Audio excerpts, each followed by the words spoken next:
Hello, food bloggers. Welcome to Eat Blog Talk, the podcast for food bloggers looking for the value and confidence that will move the needle forward in their businesses. I am your host, Megan Porta, and you are listening to episode 252 with Loren Runion from Align and Expand podcast, previously known as Mind Over Blog. We are starting a series together, so buckle in, get ready for this. We have some great stuff coming your way. We are putting together a multi-part podcast series for you that covers the topic of getting outside of your comfort zone. It's something that Loren and I both feel really passionately about. And in this first episode, we are going to cover just what does this mean? What does it mean to get out of your comfort zone? We're going to go over some definitions and basics and tell you what you can expect in the coming episodes. So I hope you really enjoy this. This is such a great conversation with Loren. I so thoroughly enjoyed it, so I hope you do too. Hey, Loren, I'm so excited to talk about comfort zones. Thank you for agreeing to do this amazing series with me. Yes. Hi, Megan. How are you? I am good. I'm excited to talk about this. This is a topic that has been brewing for me for a really long time. As you know, I talked to you about it last summer, and you were like, oh, that's interesting. And we just kind of went back and forth. And I think it's a really relevant topic that will positively impact food bloggers. Maybe they don't know about it yet, that it could help them, but I really believe it will. Absolutely. I would think that it's definitely not something a lot of people are conscious of, and especially with all of the points that we're going to be talking about throughout the series, I think it'll be really eye-opening for a lot of people. And it timed out perfect because when you brought it up, it was kind of something, not necessarily the same definition, but I kept getting the same kind of messages around this topic of comfort zones and energetic minimums and things that, you need to get out of your comfort zone. It was like a message I kept seeing over and over. And then you brought this up. So it's perfect. Yeah, I remember you saying that, oh my gosh, that's so crazy, because I have been seeing this come to me into my life multiple times. So apparently we're supposed to talk about it. Yeah. So this will be a 4-part podcast series that we're going to do and deliver over the course of a couple of months.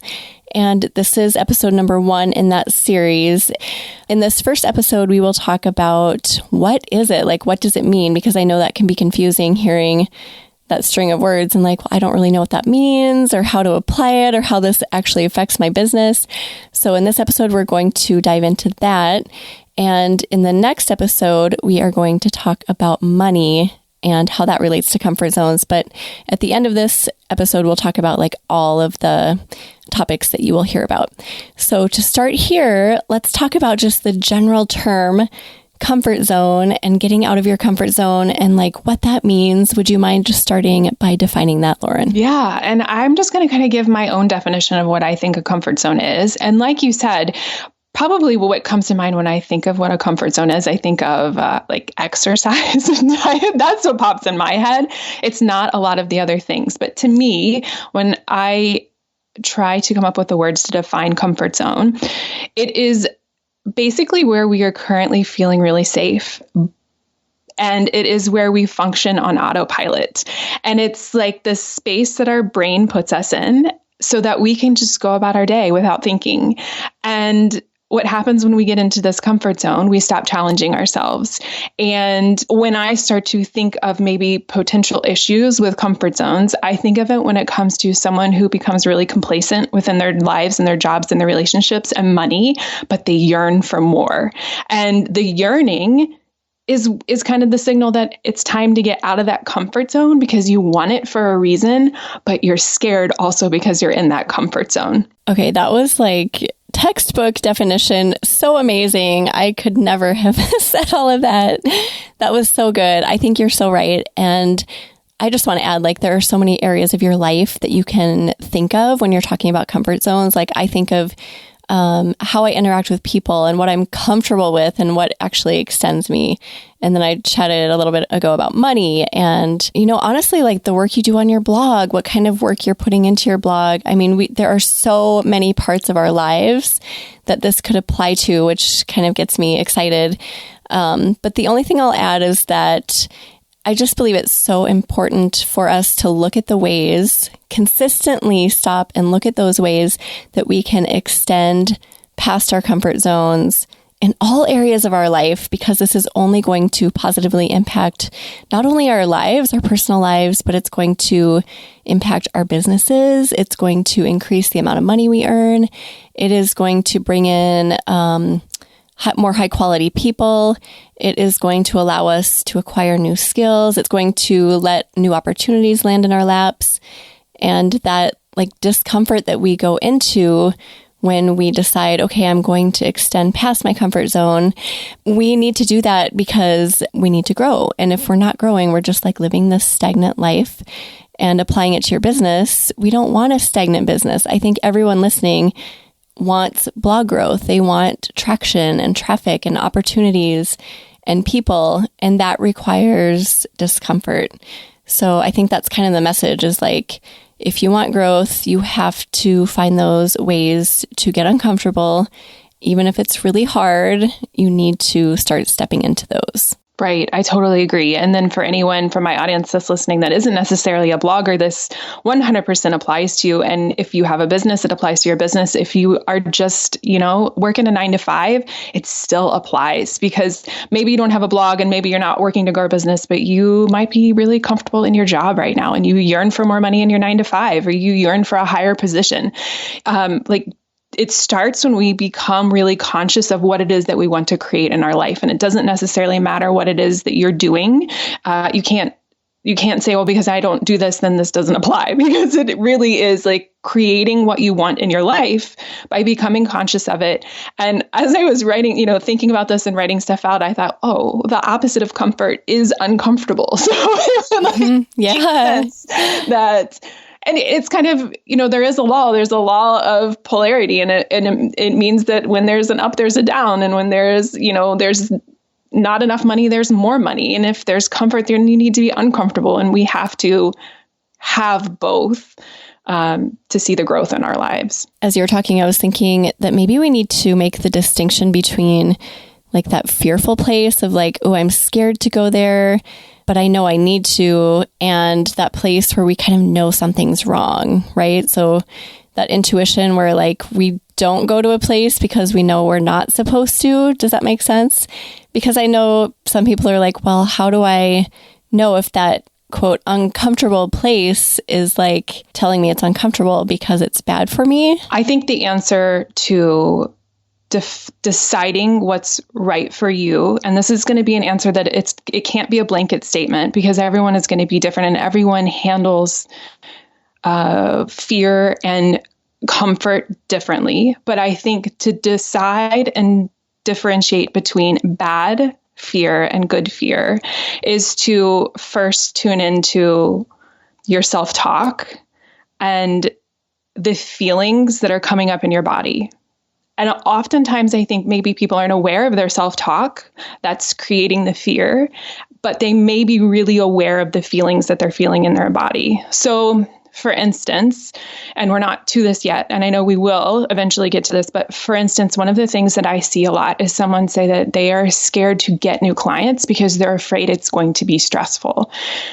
That's a fear. If you tune in, what is that feeling that they got was stress? I guess that was my point, is the feeling that they probably get when they think about going outside of their comfort zone is stress. Well, what's causing that fear of possibly having stress, and getting to the root of what's actually causing the fear? If someone is fearful and choosing and deciding if the thing that they're feeling is a limiting belief, I think that's when you know that that's when you should pursue it. Yeah. Because if it's a limiting belief that's holding you back, I can't do it, I'm not confident enough, I'm not good enough, I don't think that I have what it takes. Those are all not reasons to step out of your comfort zone, because you never know. And if someone else has it and you see it, it's because you are meant to do it as well. If that's what you want and you see someone else having it, you have it. You've got it and you get to go after it. It just takes you getting out of that comfort zone. But if the fear is I think ultimately people know. Let me just kind of call out there. I think ultimately people know, and they know when it's something that's holding them back because they're scared because it's a limiting belief, and they know deep down, if it's wrong because, like, say, for instance, they're going to make this huge purchase and they already have a ton of debt, and then they know that it's going to add more debt. They know that that's probably not right. And that's a different kind of fear. What do you think about all that? About any decision in life, but mostly I'm talking about business decisions. I'll hear people say something like, oh, I know I need to do this, or I know I shouldn't do this. So I do think that we all, like, deep down, we really do know. But also, like, just being aware of when our thoughts kind of overtake that knowing, because I think for me personally, my thinking can take over anything that's in my gut. I can have an instinct and be like, well, okay, well, maybe I should do this. And so, like, putting your thoughts aside, as hard as that is sometimes, really allows me to get to the bottom of what's going on. But I think you're right. Like, instinctively, we all know whether we should or shouldn't do or pursue whatever it is. Mm-hmm. And exactly what you said. Oftentimes that first answer that you hear when you sit down and you're like, do I want to make this decision? Is this where I should go? That first answer you hear is that intuition. And then you have time to start that reasoning part of your brain. The conscious part of your brain has time to catch up and be like, nah, this isn't what we want to do, because, but you have to think about that. The subconscious part of your brain, you're not aware of it. And so what starts to come out are the things that are already programmed into your subconscious mind. So if you have these limiting beliefs or these fears that you can't step out of your comfort zone, what that's stemming from is what's already programmed into your subconscious mind. And you have to reprogram that for it to actually feel comfortable. Okay, that is such a great point that I don't know that, like, many people walking around really tune into this. I know I didn't for very long until recently, but the subconscious is, like, so powerful. It's like a program, right? Like, you are being programmed and you don't even know it. And some of the things in there, and I know you can speak much more eloquently on this, Loren, but some of the things in there are real. And some are not. Like, some are literally just stories that we've picked up along the way. Maybe we heard a teacher when we were younger say something in jest and they didn't mean it, but we took it literally, and our subconscious, like, stored that and keeps it as truth. And we carry certain things with us until we reprogram. So I'm going to let you talk on that because you know much more about it than I do. Yeah. So to kind of speak to what you were saying, it is the programming. It's like the most epic computer ever. And what people need to be aware of is that your conscious mind is only in charge about 10% of your brain power. The unconscious mind and all the stuff that goes in with the unconscious and the subconscious, that's 90% of your brain power. And wow, what you see and hear and think and feel and do in your conscious mind is only brought to you by what your subconscious mind allows you to come, like, it only allows certain things to come in. So these beliefs that you're saying, like, basically what you're saying is that people have these things that they may not think are real. What the thing is they are very real to them, and that they are beliefs. And then one of the ways that I like to think about that is how, you could go to a different country you could go to a different country and they have a totally different belief system, and it's not the same as another country's belief system, but to them, it is true. It is like 100% true. And then you have, like, another country and they have a totally different belief system and it's very true to them. But then we have these things that are a universal truth, because you can't say something is a truth and a 100% if not everyone collectively believes the same thing. But we have this thing like the sky is blue. Everyone, I would say 99% of the population believes that the sky is blue, or what we see is the color blue, or something like Monday is Monday, Tuesday is Tuesday. Those are all like a very universal collective. But what happens is, like, you pick up something when you're younger, like you're saying, exactly like what a teacher tells you, that you're stupid and you're never going to amount to anything, or your parents did it to you. Somebody did it to you along the way and you took that as truth.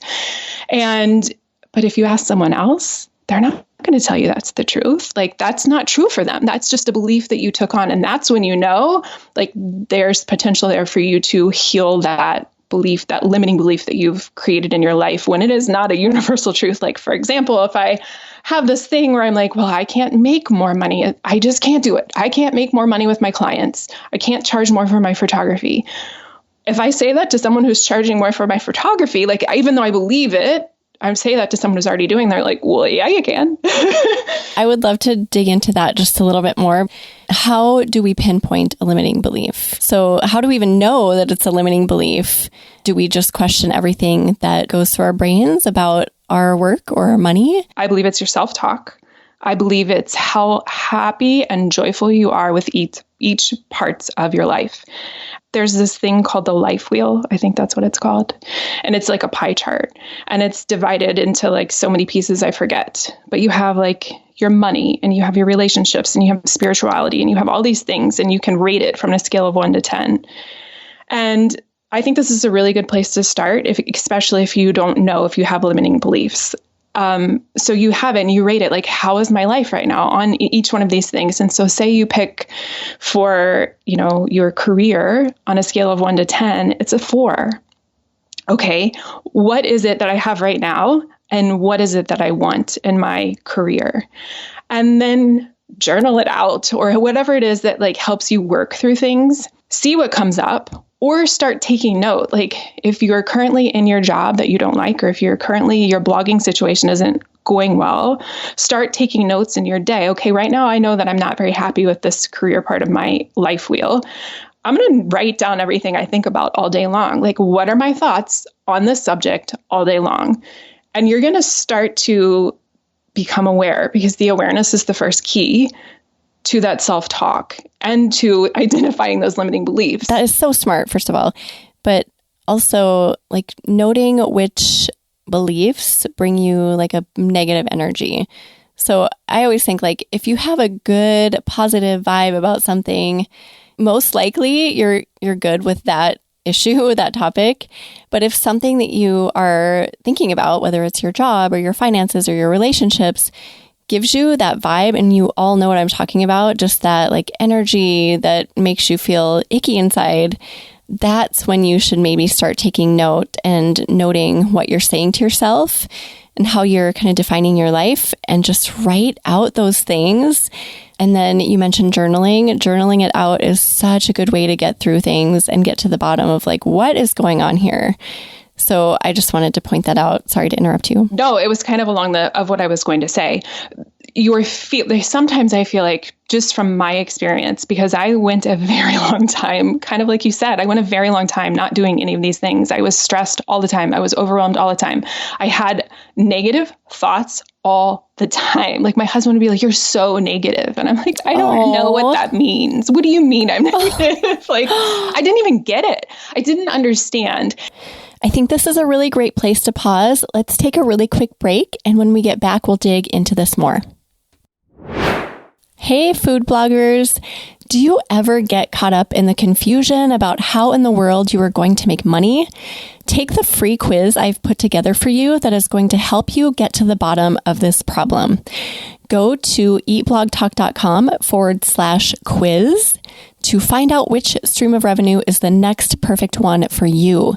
Your results will be personalized based on your answers, and they will provide you with action steps and resources that will help you launch into monetizing your blogging business in a new way. There are truly so many ways to make money as a food blogger, so don't waste another second. Again, go to eatblogtalk.com/quiz and get started on your next revenue stream today. Hey, it's me again. I am just hopping on here now to talk a little bit about the awesomeness of the Eat Blog Talk Mastermind program. Some of you are in it and loving it and getting so much value from it. And for those of you who are not yet in it, I wanted to give you just a really quick testimonial from one of our members, Barbara Curry from Butter and Baggage. She had such nice things to say about the mastermind program, so I wanted to be sure to share this with you. This is Barbara's quote: "Since joining the EBT Mastermind program, I have developed confidence in myself and what I can accomplish. We have all learned from each other new skills, shortcuts, ways to be more efficient, and courage to try new things. It's a place where we can brainstorm ideas and get honest feedback. The group gave me confidence to try something outside of my comfort zone, which turned out to be a huge success. I learned that something I was reluctant to try ended up being something I love. Without their support and encouragement, I'm not sure I would have tried it. It's a non-competitive place where I learn something new and helpful every week.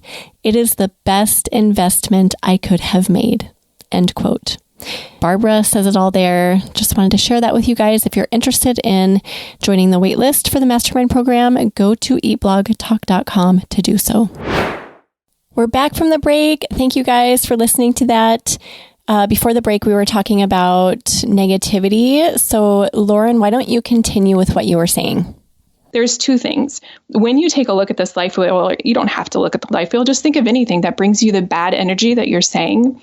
Your thoughts are creating that reality. And you have to be open to thinking about how that you are at cause for creating that based off of the thoughts that you're having.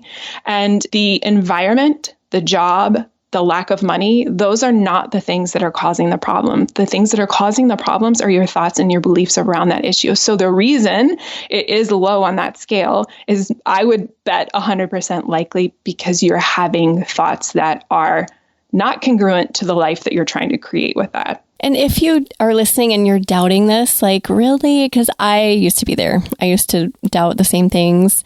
If you're like, I don't really know that this is true, like, could this really work? Changing my thoughts can create different realities. I just urge you to think about the things in your life that are working and how your thoughts have come to that. So for me, this is kind of what the light bulb moment was for me. Because I had all of these stories around money, and we can talk about this in the next episode. I just one day was like, okay, what is working? Like, what good thoughts do I have? And how is my life really, really good? And for me, that's like love and relationships. I've just always had these amazingly positive, good energy thoughts about the people in my life and how much I love them and how much they love me. And I've never had an issue with that. And I know some people do. I've just been like I feel super blessed to have that. And when I look at my life, it is filled with all of that amazing stuff. For me, that was proof that, holy crap, that like really works.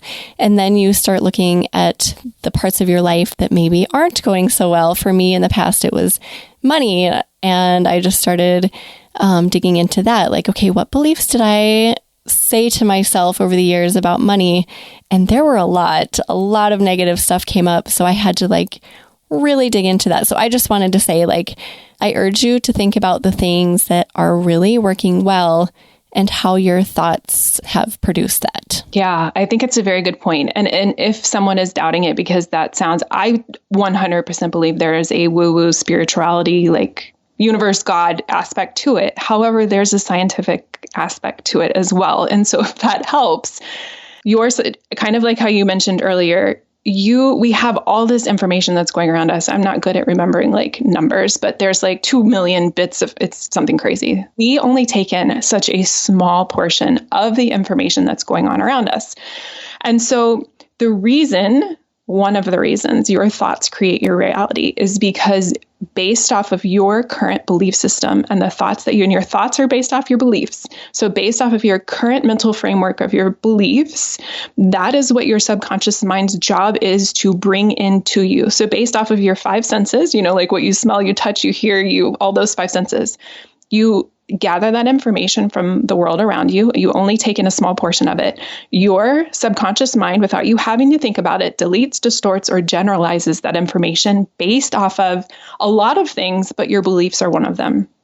So if you have a belief that your relationship is bad, or if you have a belief that your money situation is bad, your subconscious mind's job is to show you that. So you will continually see things that reflect back the beliefs that you have. And that's not a woo-woo like aspect to it. It is a scientific thing. That's how your brain works. And so if you want to start seeing different things, you have to switch your belief system. Yeah, I'm so glad you brought that up, because I know a lot of people hear this topic and they're like, oh boy, here we go, spiritual. And yeah, there is that part of it, but it is a universal law. Like, put it into action and test it, and you will see it is so true. People like back to thousands of years have reported this and documented this. Like, it really is a truth. It's in the Bible. It's even in the Bible. If that's, that's important to me to like see those things in the Bible. So if anybody's listening, like, and that's important to you, ask and you shall receive. Like, what you reap, you sow. All of those things are in the Bible as well. Great point. I know you have some psychology points to share. I am super excited to hear this. So what is it, like comfort zone psychology or something along those lines? Yeah, well, I guess it's probably not a lot. I hope I don't disappoint you, but there is something that's called, like, we're not making this up. There is something that's called comfort zone psychology. And there are basically 4 phases to this comfort zone psychology. So you have your comfort zone, and this is where you feel safe and you're in control and you know what's going to happen. Your subconscious mind knows what's going to happen. You know what's going to happen. It's where you're functioning on autopilot. To get out of this comfort zone and move through, like if you think of it as an arrow going towards the growth zone, you have to pass through the very first one. And the very first phase is the fear zone. And that's the first thing that you're going to feel.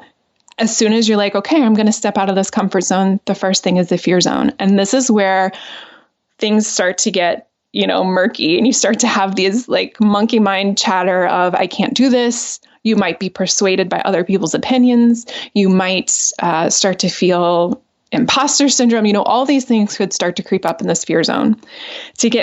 You have to move past that fear zone to get into the learning zone, according to this comfort zone psychology. And the learning zone is where you start to learn how to deal with these challenges that are coming up. This is where you start to move past, like you're extending that comfort zone. If you think of it as a circle, it starts to get bigger when you're in this learning zone and you're learning new skills to help you along the way. And then once you hit that growth zone, which is the final zone, like moving out of the comfort zone so that you can grow out of the comfort zone you're in, this is where you start to live your dreams out. This is where you start to see the things that you are wanting to create in your reality start happening.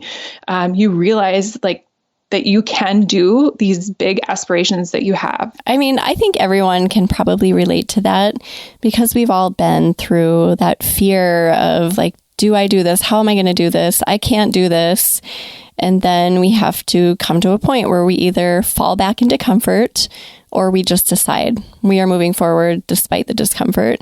And then that's where we see the magic. I love that zone of magic where you're like, holy crap, that worked. It's so uncomfortable, but this was so worth it. I think it's really important to remember that just because you get out of that comfort zone and you go past all those things, it is very common to go back. And each new level, I don't know that it'll air by the time this does, but I have a guest on my podcast, and she said it beautifully. And it is just like, she sees it as like a spiral staircase. And so with each new level, you look down, it's like a new comfort zone with each new level of that spiral staircase. And so you can expect to have to go through this each time you climb that like new level of the spiral staircase. And you look down and you're like, that was easy. Those were fine.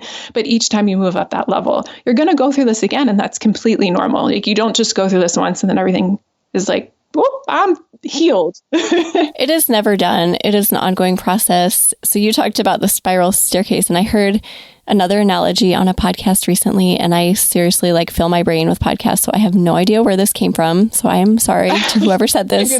These are not my words.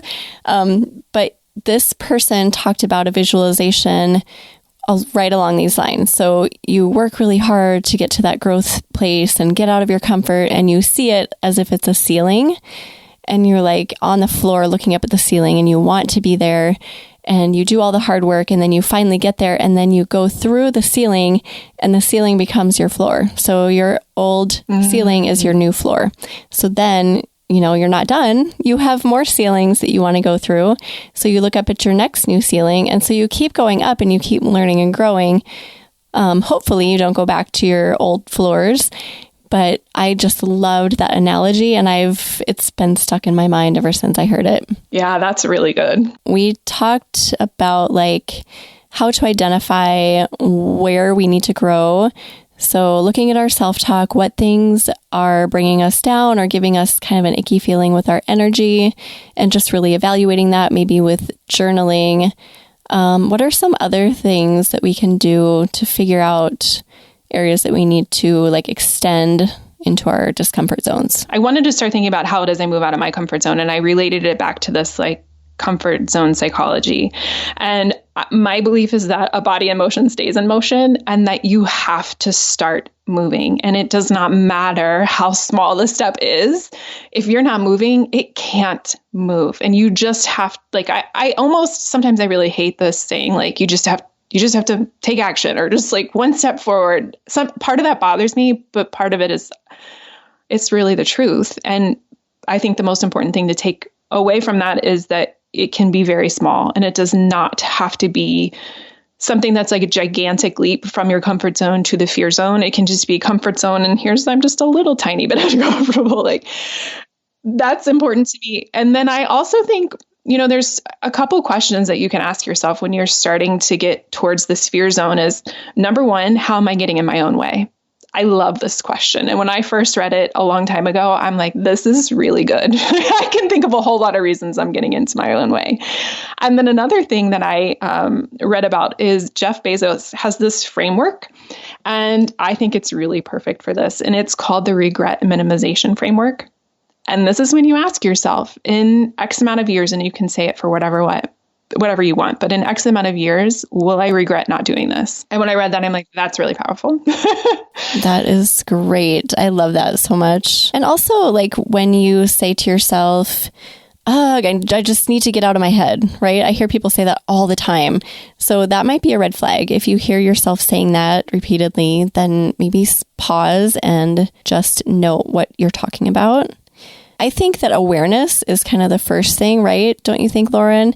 Just being aware that you need to do this first and foremost before doing anything. So before digging into how you're getting in your way and what your limiting beliefs might be and how you need to extend yourself and get uncomfortable. Just knowing, listening to this podcast, listening to our words and our stories, and just knowing that you're human and that you need to do this because we all do. We all have areas that we need to grow in. Do you have any other tips as far as how to just know how and when and why and where and all of that? Yeah, definitely. And to add to something that you kind of said, so I think if you're in the fear zone, we've talked about working on limiting beliefs and rewriting those negative narratives. But something you said was something else I wanted to bring up. When someone's saying, I need to get out of my head, that's a really good indication that you do need to get out of your head. And I'm a really big advocate for that. Like, your mindset is not only in your mind. And if that's where you're trying to do it all, because again, you only have 10% of that thinking power trying to change your mindset. You have to get into your body. So if you're saying that, it's time to get into your body, and you can do that a variety of ways.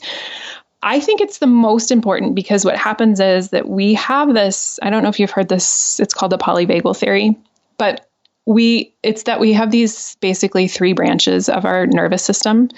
And instead of just having the parasympathetic nervous system and the sympathetic nervous system, there's three branches. And because of the day and age that we live in, most of us don't have a very regulated nervous system. And you may be stuck in your head because your nervous system isn't upregulating and downregulating as it should. And so if you're saying that, or if like you're thinking about these things and maybe you don't know your feelings, maybe you don't know your thoughts, but in your body, you feel really yucky. Like for me, how my body feels is huge. Everyone's going to be different, but my heart will race or my chest will feel tight. Anytime something's not going smooth or high vibe, kind of like you said earlier, that's a really good indication that maybe your nervous system isn't regulated. And doing things like meditation or breath work or yoga or getting into nature, those are all things that will help you regulate your nervous system to help make this shift into your fear zone a little bit better. Also, just sleep for me. If I feel that way, I kind of know that I probably have not been getting enough sleep. So I'll just prioritize that. Drinking water. And when I feel that, I get that heart feeling too. when I get that feeling, I just know I need to set everything down right now, not in the future, not like, oh, maybe at 4:00. Like, just put everything down right now, go outside and take some deep breaths and just chill. It's really simple. Honestly, like getting to a good place where you're not constantly thinking is super simple, but we fight it. Don't you think that? Like, we're constantly like, well, I have so much to do. I'll stop at 5. I can do it later. And it's like it becomes a back burner thing when it should be like our utmost priority to take care of that. Yeah. And it's important to remember that everybody's going to feel different. So for me, I think I tend to shift into this sympathetic nervous response where I have that chest tightness and like I get angry or I'm not nice to my family and I lash out. Like that's where I tend to go. And I know that. But this polyvagal theory, there's other parts to that. You have this other, not to get like super scientific, but like, you have this dorsal vagal and you have this ventral vagal system.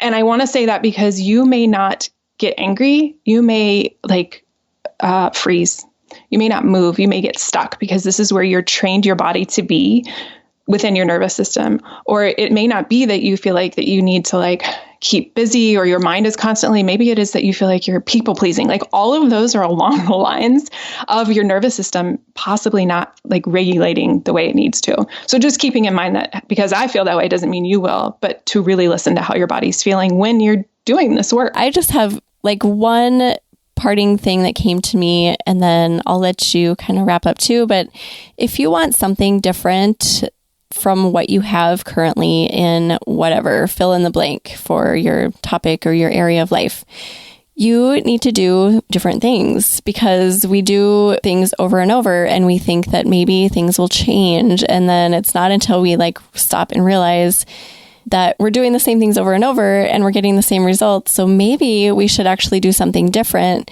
that's slightly uncomfortable, maybe very uncomfortable, and just trying it. And you might get very different results than what you've been getting. So I just wanted to say that reframing it like that, I think is beneficial for some people, just hearing it like, oh yeah, I do this a lot over and over and the same thing keeps happening. So just talking about like more abundance in your life, more abundance in your business, more opportunities, more traffic, more growth, more business growth, more money, better relationships, people, business people and friends and peers who come into your life who can help you grow your business and benefit you in various ways. So there's so many things that we kind of get stuck with.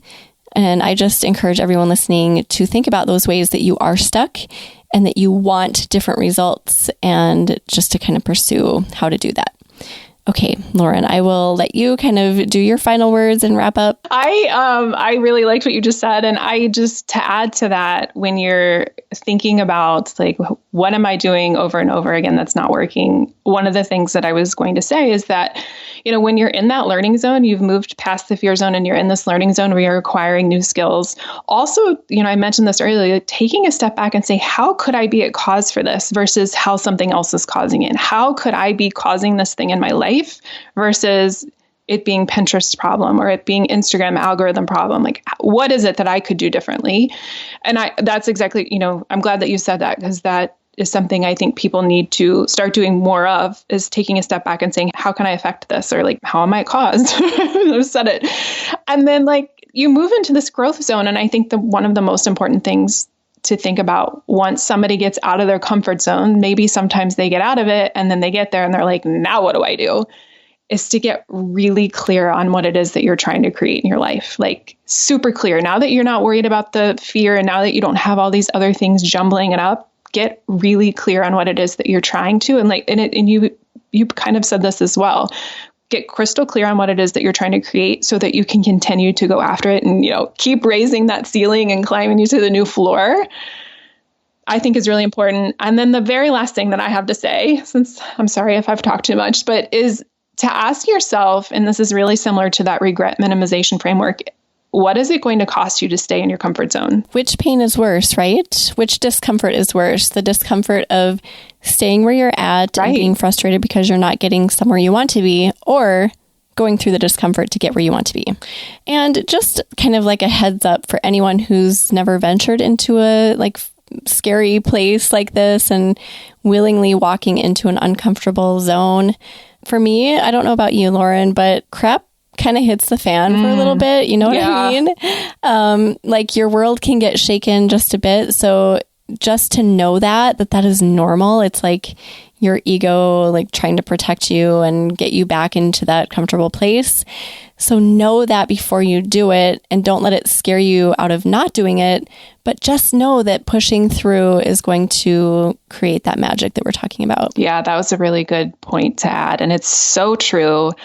And I'm just now to the point after doing all the work that I've done, when I start seeing stuff go down that's not good, I'm just now to the point where I'm like, okay, good. That means something good's coming. If something bad happens, then I know that something good is coming, because that is, again, one of the universal laws. I'm just now to that point. It took a very long time for me to be able to get there. And sometimes I still don't. But when it's bad, you know that something good is good is coming. Great way to end. So we have 3 more episodes that we are going to record and publish on this topic. The next one will be about money specifically. The next one after that will be about blog traction and new skills. We're going to combine those 2 topics in that episode. And the last one will be about people. My favorites are money and people, but they're all going to be amazing. So be sure to tune in. We're publishing these every other week, so you can expect that as a published schedule. Any last words, Loren? Thank you so much for joining me. This was so fun. I always love talking to you. Yeah, it was fun. And no, I'm out of words. Okay. All right. Well, we'll see you guys in the next episode. Thank you so much for listening. Thank you. We're glad you could join us on this episode of Eat Blog Talk. For more resources based on today's discussion, as well as show notes and an opportunity to be on a future episode of the show, be sure to head to eatblogtalk.com. If you feel that hunger for information, we'll be here to feed you on Eat Blog Talk.